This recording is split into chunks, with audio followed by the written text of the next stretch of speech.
हंसती रहे तू हंसती रहे, हया की लाली खिलती रहे, जुल्फ के नीचे गर्दन पे सुबह शाम मिलती रहे, सौंधी सी हंसी तेरी खिलती। হ্যালো গাইস, আমি Shampa, welcome to my channel. সবাই কেমন আছে? আশা করছি সবাই খুব খুব খুব ভালো আছো।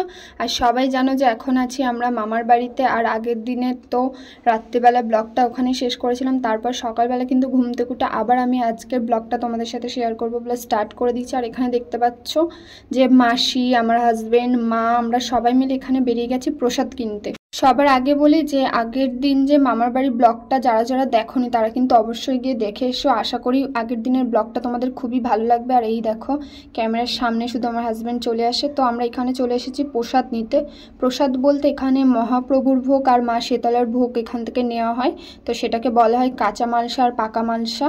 তো আমি কোনটা নেব কিছুই বুঝতে পারছিলাম না, সেই জন্য বারবার করে আমি আমার হাজব্যান্ডকে জিজ্ঞেস করছিলাম যে কি নেব বলো, কাঁচা মালসা নেব না পাকা মালসা নেব।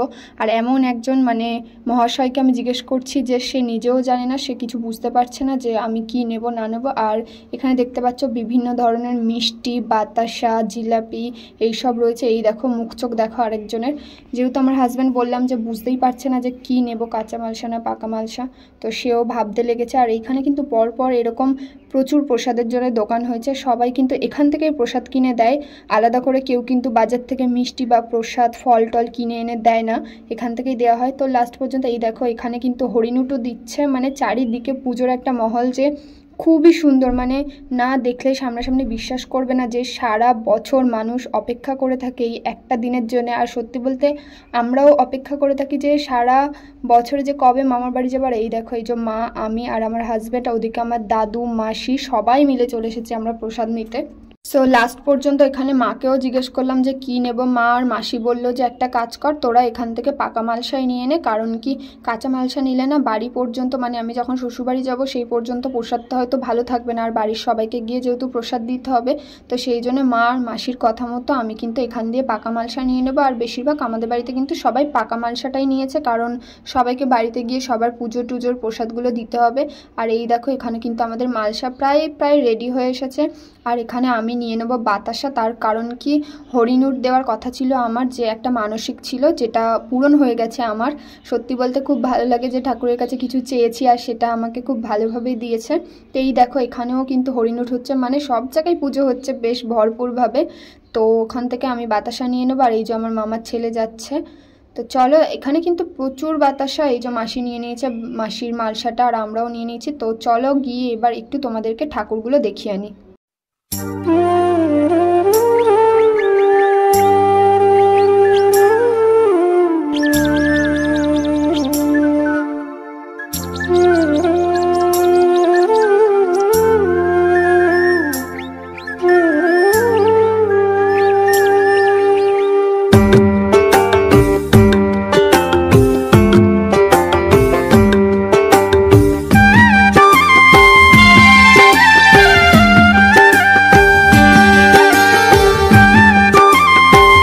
সো মন্দিরের মধ্যে প্রসাদ তোসাদ দিয়ে আমি কিন্তু বাড়িতে চলে এসেছিলাম। আসার পর এখানে আমার হাজব্যান্ডের স্নান করা হয়ে গেছে, ওর খাওয়া হয়ে গিয়েছে, এবার ও কিন্তু বেরিয়ে যাচ্ছে। তার কারণ ওর টিমে একটা ছেলের কি একটা প্রবলেম হয়ে গেছে, আর ওর যেহেতু খেলা রয়েছে ছেলেটা খেলতে পারবে না। আর কি করবে, টিমের মধ্যে একটা ছেলে যদি খেলতে না পারে ওকে তো যেতেই হবে।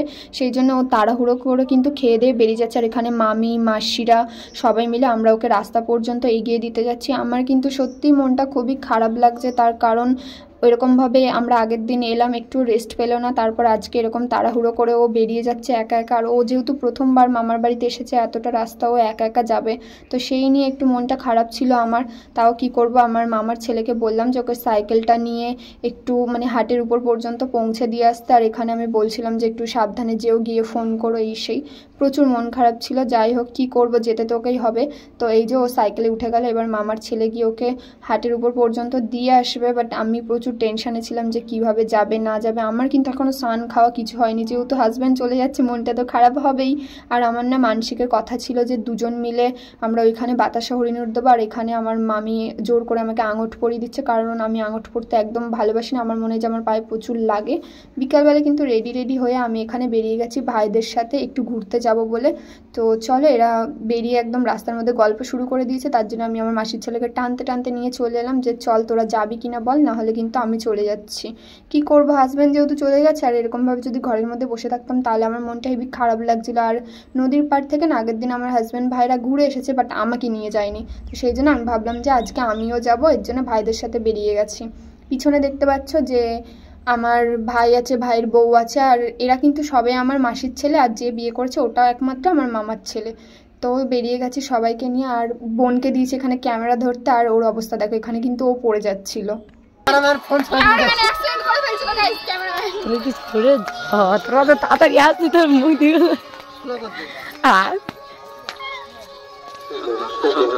সো এখানে কিন্তু বোন বলছিল যে তোরা এত তাড়াতাড়ি আসছিস, আমি তো হাঁটতেই পারছি না, এখানে ওখানে ধাক্কা খেয়ে যাচ্ছে। আর এই দুটো কিন্তু আমার ছোটো মাসির ছেলে, এই সাইডে রয়েছে আমার ছোটো মাসির বড় ছেলে, আর একটা রয়েছে আমার ছোটো মাসির ছোট ছেলে। তো এরাই হচ্ছে দুই ভাই। তো হাঁটতে হাঁটতে কিন্তু দেখো আমরা প্রায় চলে এসেছি নদীর কাছে, এখনও পুরো নদী পর্যন্ত যেতে পারিনি, এখন এই পাড় থেকে হাঁটছি। আর কি বলবো যে ভাই আর ভাইয়ের বউ যে কি গুটি গুটি পায়ে কোথায় তো বুঝতেই পারছি না। ওরা তো মানে নতুন নতুন যেহেতু বিয়ে হয়েছে, বুঝতেই পারছে ওদের ব্যাপার, তো হেভি আস্তে আস্তে হাঁটছে। আর আমি আর আমার মাসির ছেলে অনেকটা এগিয়ে গেছি। আর আমার না এই নদীর পাড় থেকে হাঁটতে খুবই ভালো লাগে। আর যখন মামার বাড়িতে যেহেতু বছরে একবার আসি বা 2-3 বছরে একবার আসি, এরকমও হয়ে যায় মাঝে মাঝে, তো যখনই আসি চেষ্টা করি যে একটু নদীর পাড়টার থেকে ঘুরতে। আর এই দেখো গিয়ে আমি এখানে কি মজা করছিলাম, বলছিলাম যে এগুলো আমার বাবার নৌকো।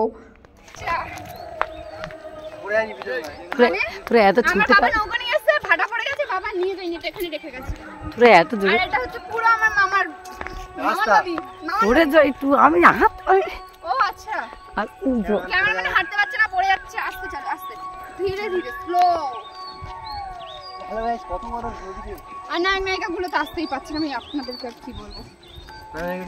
ঠিক আছে, বাদ দে। সো এই দেখো, এটা কিন্তু একটা ঝিল পার, মানে এখনও কিন্তু নদী পর্যন্ত গিয়ে পৌঁছায়নি। তো ভাই এখানে দেখাচ্ছিল যে দেখ দিদি, আমরা কিন্তু কালকে জামাইবাবুকে নিয়ে এসে ওই জায়গায় বসেছিলাম, ওই যে ওখানে একটা ঘর আছে, তার দিয়ে কিছুটা এগিয়ে গিয়ে ওরা ওইখানে বসে একটু ঠান্ডা ঠান্ডা হাওয়া খাচ্ছিল, বা চিপস কুরকুরে টুরকুরে যাই হোক ওরা খেয়েছে।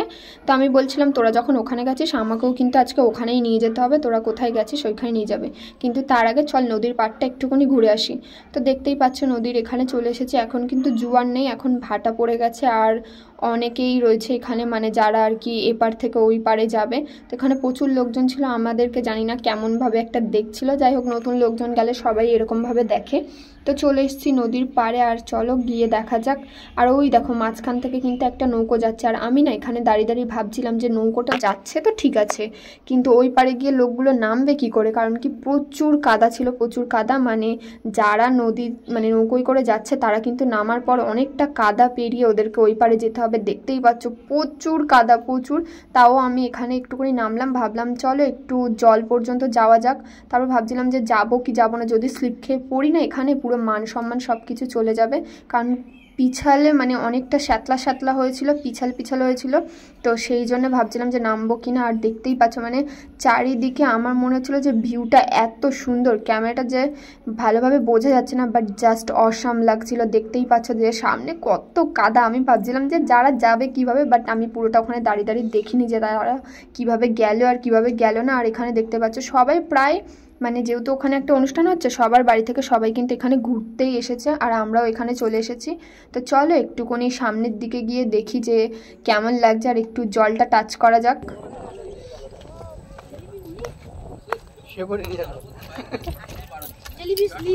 এই দেখো এটা নেমেছে, পায়ের যা অবস্থা না থাক।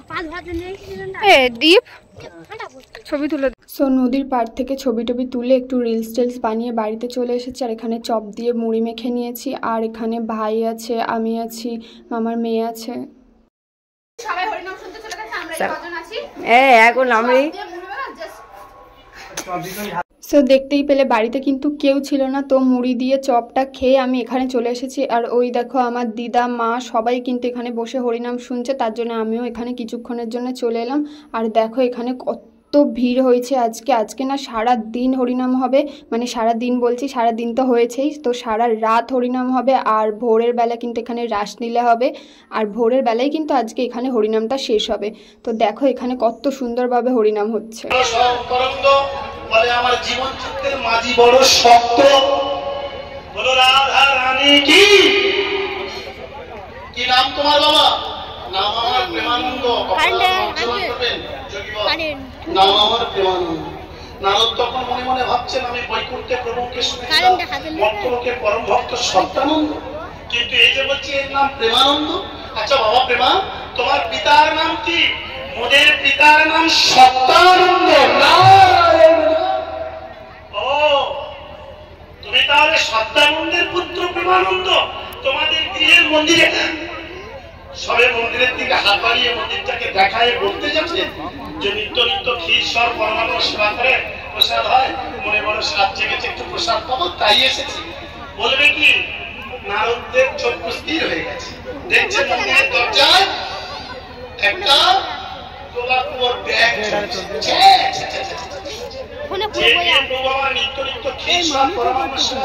মামি রান্না করবে,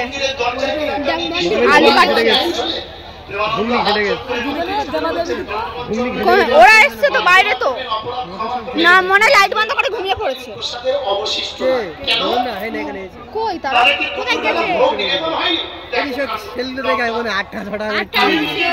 আচ্ছা তোমরা কি কেউ হরিনাম শোনো? যদি কেউ হরিনাম শোনো অবশ্যই কিন্তু কমেন্ট বক্সে জানিয়ে যেও, কারণ এখন পৃথিবীটা না পাপে পাপে পুরো পরিপূর্ণ, মানে পাপে চারিদিক ভরে গেছে। আর আমি নিজেও জানি, হয়তো অজান্তে জানতে হয়তো আমিও অনেক পাপ করে ফেলেছি। তো হরিনাম শুনলে কিন্তু আমাদের পাপের অবসান হয়। আমরা সবাই জানি যে হরিনাম হরে কৃষ্ণ নাম নেওয়াতে আমাদের কিন্তু পাপ অনেকটাই কমে যায়। তো সবাই যদি এরকম একটু ঠাকুর ভক্ত হয় না, তাহলে দেখবে মানে চারিদিকটা অনেক ভালো থাকবে। মানে যে হারে পৃথিবীটা ধ্বংসের দিকে যাচ্ছে, আমার তো মনে হয় যে খুব তাড়াতাড়ি হয়তো পৃথিবী ধ্বংস হয়ে যাবে। আর নিজেও হয়তো আমি বললাম যে অনেক হয়তো আমিও পাপ করেছি, সবাই করে অজান্তে আর কি, জেনে শুনে তো আর কেউ করতে চায় না। হরিনাম শোনা কিন্তু খুবই ভালো, আর যারা কিন্তু পুরো হরিনামটা শুনলে তাদের কিন্তু অনেকটা পাপ মানে কমে গেল আর কি বলবো। তো যাই হোক এখানে চলে এসেছে। আর এই দেখো আমার মামার ছেলে এখানে যেহেতু নতুন নতুন বিয়ে করেছে, বইয়ের প্রতি অনেক ভালোবাসা, তার জন্য এখানে কিন্তু বইয়ের নামে একটা ভালো মতো ট্যাটু করে নিয়েছে। হয়তো এখন বোঝা যাচ্ছে না, পরে বোঝা যাবে। তো হরিনামের ওখান থেকে সোজা এই যে মেলায় চলে এসেছে, ওর বউ এখানে এইসব আংটি টাংটি মানে সব কিছু দেখছে আর কিনবে। আর আজকে না আমাদের বাড়িতে একটা ব্যাপার আছে যে সবাই সবাইকে আজকে গিফট করে, মানে মেলায় নিয়ে গিয়ে এটা ওটা দেয়। তো এখানে চলে এসেছি ফুচকা খেতে। আমাদের কিন্তু ফুচকা খাওয়া হয়ে গেছে। আর আমার মামার ছেলে দেখো ফুচকা এমন করে খাচ্ছে, ও কিন্তু হাতে ফুচকা নিচ্ছে না, ডাইরেক্ট গালের মধ্যে ঢেলে নিচ্ছে। ওর ট্যালেন্টটা কিন্তু মারাত্মক। গাইস আমরা ফুচকা খেতেছিলাম, ফুচকা আর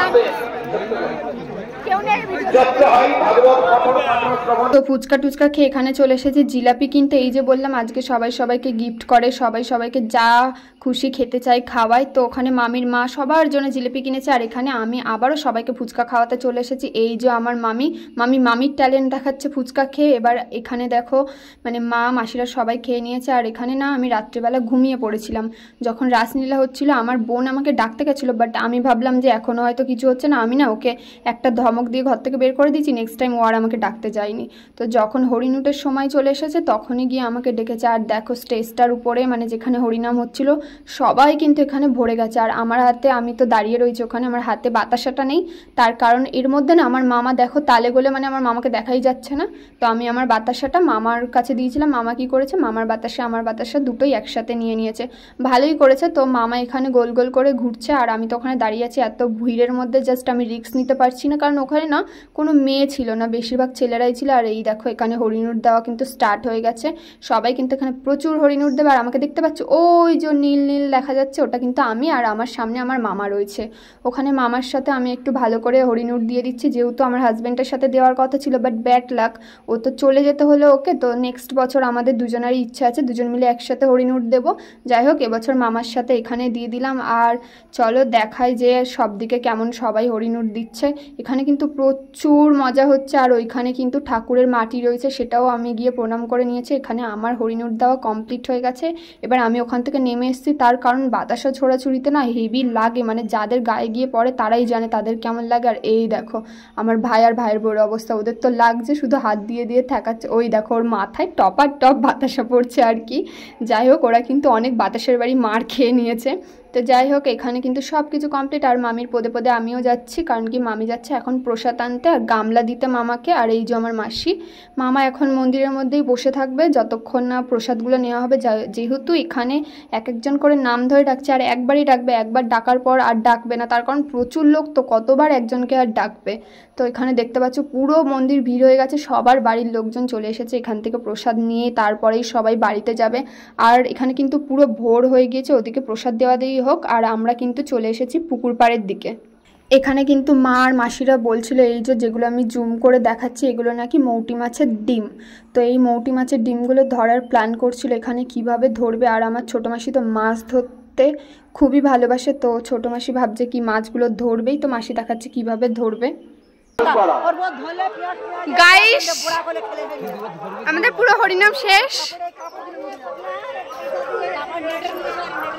হাই রে, এইদিকে সব দোকানপত্র সবকিছু খুলে ফেলছে, আর একটা বছরের অপেক্ষা পুরো শেষ। ওইদিকে সবাই প্রসাদ টসাদ নিচ্ছে, আর আমরা এবার বাড়ির দিকে যাব। আবার একটা বছরের অপেক্ষা, আবার একটা বছরের অপেক্ষা শেষ। তো মৌটি মাছের ডিম পুরো দেখতে পাচ্ছ যে পুরো পুকুরটা কিন্তু ভরে রয়েছে। আর এটা যেহেতু আমার দাদুর পুকুর, তো সেই জন্যে মা মাসিরা ঠিক করেছে যে ওরা আজকে এই ডিমগুলো ধরবে আর এগুলোকে বড়া বানিয়ে খাবে আর কি। তো দেখতেই পাবে যে এক্ষুনি কিন্তু আমার মাসির তর্স হয় না মাছ ধরতে, তো মাসি আর মা এখানে নেমে যাবে। আর দেখতে পাচ্ছ, মানে আমি তো প্রথম দেখছি, কারা কারা এরকম মৌটি মাছের ডিম দেখেছো আগে অবশ্যই কিন্তু কমেন্ট বক্সে জানিও। আর এই দেখো আমার মাসি আর মা কিন্তু শাড়ি টাড়ি পুরো গুটিয়ে একটা কাপড় নিয়ে চলে এসেছে, কারণ কি এরকম সিল্কের কাপড় ছাড়া এই মৌটি মাছের ডিমগুলো ধরা যাবে না, আর জাল টাল দিয়ে ধরা যাবে না, কারণ কি এগুলো পুরো গলে যাবে। আর দেখো কত সুন্দরভাবে এগুলো ধরে নিচ্ছে, আমি তো ভাবতেই পারিনি যে একবার এরকমভাবে ধরলে একসাথে এতগুলো ডিম উঠবে। দেখো কেমন লাগছে দেখতে।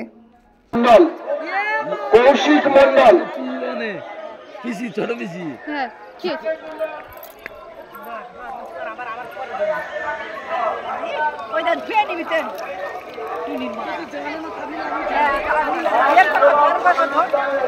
মা শীতলা প্রসেনজিৎ গায়ে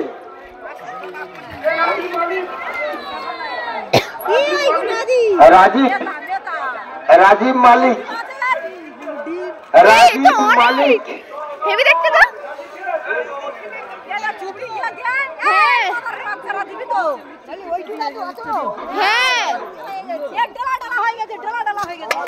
অনেক তো ওইগুলো চলে যাচ্ছে মাসি।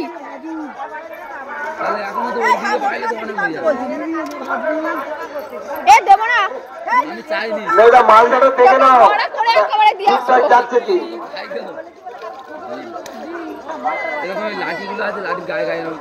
মাসি ওখান থেকে চিল্লা চিল্লা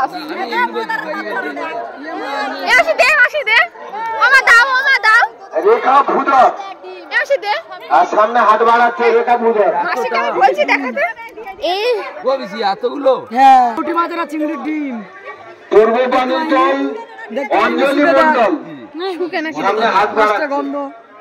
পিতা সঞ্জয় হালদার, প্রশান্ত পিতা হালদার, পিতা সঞ্জয় হালদার। এগুলো যে মৌটি মাছের ডিম এটা অনেকে জানে, আবার অনেকেই জানে না। তার জন্য দেখেছো যে এই ডিমটা দেখার জন্য এখানে প্রচুর ভিড় হয়ে গেছে, আর একবার ধরাতেই কিন্তু অনেক অনেক উঠছিল। আর এখানে কিন্তু সবাই মিলে নিয়ে নিয়েছে, আমরা কিন্তু আর ধরবো না, কারণ কি পুরো এক বাটি হয়ে গেছে। আর এখনও দেখছো পুকুরে কিন্তু প্রচুর রয়েছে, প্রচুর, কারণ কি এই পুকুরে প্রচুর মৌটি মাছ রয়েছে। এমনিই দাদুরা বলছিল যে আগের বার নাকি কতগুলো মাছ ধরে, মানে 20 কেজি না কত কেজি মৌটি মাছ ধরে বিক্রি করে দিয়েছে। আর দেখতেই পাচ্ছ পুকুরে কিন্তু প্রচুর মাছ রয়েছে, প্রচুর। আমার মামাদের যে পুকুর দুটো রয়েছে দেখো শুধু মাছের ঝাঁক, আমার তো দেখে বেশ ভালো লাগছিল। আমি মাছ খেতে অত ভালোবাসি না, বাট এইগুলো দেখতে তো প্রচুর ভালো লাগে। তো এইসব দেখাদেখির পরে এখানে আমার সেজমাসি চলে এসেছে, পুরো একদম গামলা ভর্তি করে সবার প্রসাদগুলো নিয়ে বাড়িতে চলে এসেছে। তাই মাসি দেখাচ্ছিল, মাসি বলছিল নে একটু ভিডিও কর যে আমাদেরও প্রসাদ চলে এসেছে। কারণ কি বলো তো, আমাদের বাড়ির সবাই না ভিডিওটাকে খুবই ভালোবাসে। আর এই যে ছোটো মাসিও চলে এসেছে, আর এখানে কিন্তু আমি রসুন ছাড়াতে বসে গেছি। আর ছোট্ট ছোট্ট রসুন, আমি এর জন্য বলছিলাম যে এই রসুনগুলো আমি কতক্ষণ ধরে ছাড়াবো। তো এই ছোটো ছোটো রসুনগুলো এখন ছাড়ানো হচ্ছে, কারণ কি আজকে আমাদের বাড়িতে রান্না হবে হাঁসের মাংস। আর এখানে সবাই মিলে বসে গেছি জোগাড় যন্ত্র করতে। আর এখানে মা রয়েছে, আর আমিও এখানে বলছি যে হাঁসের মাংস রান্না হবে, তার জন্য আমি এখানে আদা আর পেঁয়াজ কেটে নিয়েছি। আর মাসিরাও দেখাচ্ছে মাসিরা কি করছে। আমার মাসিও এখানে হচ্ছে কি রসুন ছাড়াচ্ছে, আর আমার মা এখানে বলছে যে আমাদের হাঁসের মাংস রান্না হচ্ছে, তোমরা কে কে খাও। আর মামি এখানে দেখাচ্ছে যে আমি এবার চা করে নিয়েছি, চাল বের করব আর রান্না করবো। আর এখানে কিন্তু আমার দিদা দিচ্ছে পুজো, ওখানে পুজো টুজো দেওয়ার পর চলে যাচ্ছে একদম ডাইরেক্ট ছোটো মাসির কাছে। ছোটো মাসি দেখো এখানে কি করছে, আমার তো এগুলো দেখেই ভালো লাগে না। তার কারণ কি, আমি ভাবছি কি হাঁসের মাংস মানে একটা হাঁসকে পুরো মেরে দিয়েছে এরকমভাবে, আমি তো খাবোই না ভাবছিলাম মাংস। আমি প্রথম থেকে বলছিলাম আমি কিন্তু খাবো না। তো এখানে তারপর আমি চলে এসেছি মামির কাছে। মামি এখানে রান্না করছে উনুনে। তো দেখতেই পাচ্ছ মামি কিন্তু এখানে মাছ ভাজা শুরু করে দিয়েছে। আর এইদিকে কিন্তু মামি সব কিছু মানে কাটাকাটি যেহেতু আমরা ওখান থেকে করে দিয়েছিলাম, এখানে পাঁপড় ভাজা হয়ে গেছে। আর মামি না এখানে ঘুমিয়ে পড়ে যাচ্ছিলো, সেটা নিয়েই মামি আর আমি হাসাহাসি করছি। কারণ সবাই তো সারা রাত জেগে আছি, সেজন্য মামি এখন আর শোয়নি। এখন শুলে আর উঠতেও পারবে না, আর রান্নাবান্না করেও দিতে পারবে না।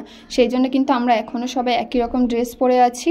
আর সবাই ভেবো না আমার মামা বাড়িতে এখন হচ্ছে কি বলে কাঠের জলে রান্না হয়। হ্যাঁ, এগুলো স্মৃতি। আমি আগের বারে এসে এখানে কিন্তু মাংস পুরোপুরি কাটা কমপ্লিট হয়ে গেছে। আর ফোনটা ভাই এইভাবে ধরে আছে, তার কারণে আমার বোন এখানে ভিডিও কল করেছে, এবছর আসতে পারেনি। আর তারপর পুরো স্নান টান করে ডাইরেক্ট দুপুরবেলা খাবার এখানে চলে এসেছি। আর এই যে এক গামলা হাঁসের মাংস হয়েছিল, সবাই খেয়ে নিয়েছে। আর এখানে লাস্টে আমি, মা, মাসি সবাই মিলে খেতে বসেছি। আর মাসি দেখছো কীভাবে খাচ্ছে। আর এই যে আমার মাও এখানে খেতে বসে গেছে, আর আমি এখানে খেতে বসেছি। ভিডিও করতে ভুলে গেছিলাম, তো লাস্টে মনে পড়লো যে হ্যাঁ আমাকে তো একটু ভিডিও করে দেখাতে হবে। তো এখানে আমি খেতে বসে গেছি। আর মাসি দেখাচ্ছে যে কি শক্ত হাঁসের মাংস, সত্যি যে এরকম টেনে টেনে ছিটতে হচ্ছে। আর সত্যি হাঁসের মাংস খুবই শক্ত। আর প্রেশার কুকারে দেওয়া হয়নি, কড়ার মধ্যেই করেছে, যতটুকুনি সেদ্ধ হয়েছে। আর আমি আমার বোনকে দেখাচ্ছি ক্যামেরা সব কিছু ঘুরিয়ে কীভাবে নিচ্ছিস। দেখেছো আমার চোখ মুখ দেখেই কিন্তু ও ভয় পেয়ে গেছে। যাই হোক, ভিডিওটা এই পর্যন্ত ছিল, কেমন লেগেছে অবশ্যই কমেন্ট করে জানিও। নেক্সট পার্টটা কিন্তু খুব তাড়াতাড়ি।